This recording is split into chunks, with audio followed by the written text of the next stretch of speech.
आप किसी bank NBFC से किसी प्रकार की कोई भी सर्विस लेते हैं, एग्जांपल के लिए क्रेडिट कार्ड हो गया, अगर आप क्रेडिट कार्ड लेते हैं और आपसे बैंक एनबीएफसी कहे कि आप अपने बिल का जो भुगतान है वो ऑटोमेटिकली कीजिए, हम ऑटोमेटिकली आपके बैंक अकाउंट से पैसा डिटेक्ट करना चाहते हैं, तो बैंक आपको एक तो ऑप्शन बताता है ईसीएस।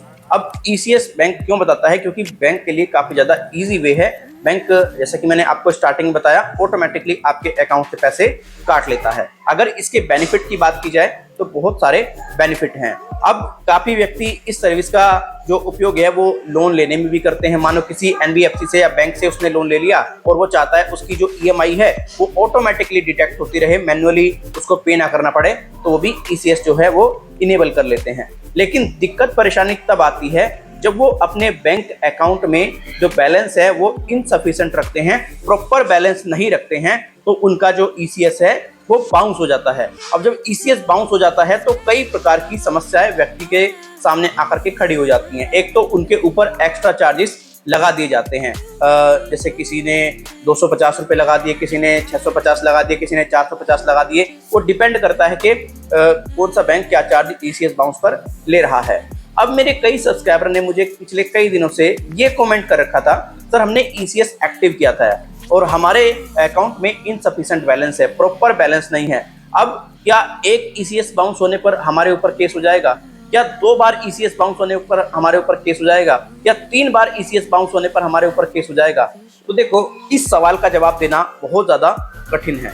वो क्यों है? क्योंकि वो डिपेंड करता है बैंक एनबीएफसी के ऊपर। चाहे तो वो एक बार ईसीएस बाउंस अगर आपका हो गया है वो तब भी केस कर सकता है, चाहे तो वो 2 बार अगर आपका ईसीएस बाउंस हो गया वो तब भी आपके ऊपर केस कर सकता है, चाहे तो वो 3 बार ईसीएस बाउंस हो गया वो तब भी आपके ऊपर केस कर सकता है। लेकिन अगर कॉमन की बात की जाए, जो कॉमन बातें हैं जिनको समझना आपके लिए बहुत ज़रूरी है।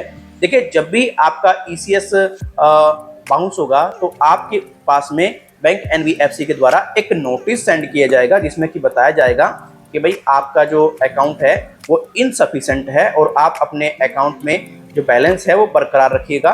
और पहले नोटिस में तो ये सारी चीज़ें आपसे कही जाएंगी, और अगर आप फिर भी उस नोटिस को प्रॉपर तरीके से सीरियस नहीं लेते हो तो आपको दूसरा नोटिस भेजा जाएगा। अगर आप दूसरे नोटिस को भी इग्नोर कर देते हो फिर आपको तीसरा नोटिस भेजा जाएगा और उसमें क्लियर कहा जाएगा कि देखिए, आप जो ईसीएस आप लोगों ने एक्टिव किया था उसमें प्रॉपर बैलेंस जो है वो नहीं रख पा रहे हैं, मजबूरन हम लीगल एक्शन के लिए जा रहे हैं। तो कम से कम 3 नोटिस तो आप मान करके चलिए, जब ईसीएस आपका बाउंस होगा उस पर आपको रिसीव होने लाजमी है, होने भी चाहिए, ठीक है।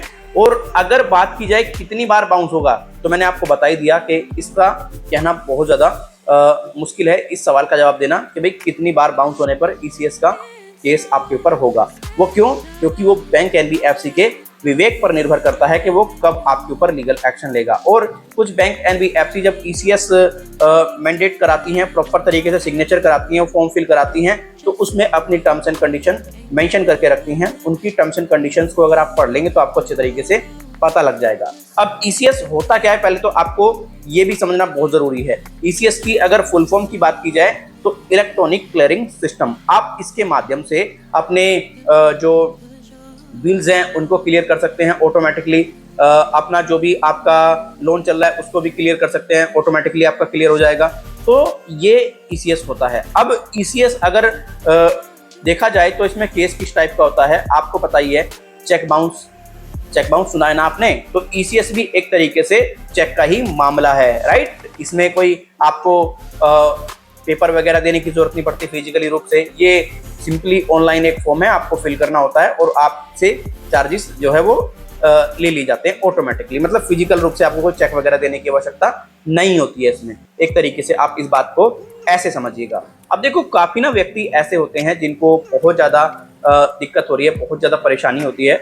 हम जो वीडियो बना रहे हैं ये एक सामान्य जानकारी दे रहे हैं क्योंकि हम कोई लीगल एडवाइज़र नहीं है। तो अगर आप ऐसी किसी समस्या में फंस जाते हैं तो आप इमीडिएट बेसिस पर एक बार लीगल एडवाइजर से जरूर सलाह ले लें। जब आप लीगल एडवाइजर से सलाह ले लेंगे तो आपको बेटर तरीके से सारी चीज़ें जो लीगल एडवाइजर है वो गाइड कर देगा। अब आपको ईसीएस बाउंस होने से बचना कैसे है? आपको ईसीएस बाउंस होने से बचना इस तरीके से है, आपको अपने अकाउंट में जो बैलेंस है वो मेंटेन करके रखना है। अगर आप अपने अकाउंट में बैलेंस मेंटेन करके नहीं रखेंगे तो आपको बहुत सारी दिक्कत परेशानी आ सकती है। और अगर ईसीएस बाउंस को लेकर के कोई गाइडलाइन की बात की जाए तो हाल ही में कोई ऐसी न्यू गाइडलाइन नहीं है, पुरानी गाइडलाइन ही वर्क कर रही है। आज की इस वीडियो में हमने डिस्कस किया कितनी बार बैंक एनबीएफसी ईसीएस बाउंस होने पर आपके ऊपर केस कर सकते हैं। अगर ये वीडियो आपके लिए जरा भी हेल्पफुल रही है, आप इस वीडियो को लाइक करके जा सकते हैं। अगर हेल्पफुल नहीं रही है, वीडियो को आप डिसलाइक कर सकते हैं। कोई सुझाव देना चाहते हैं,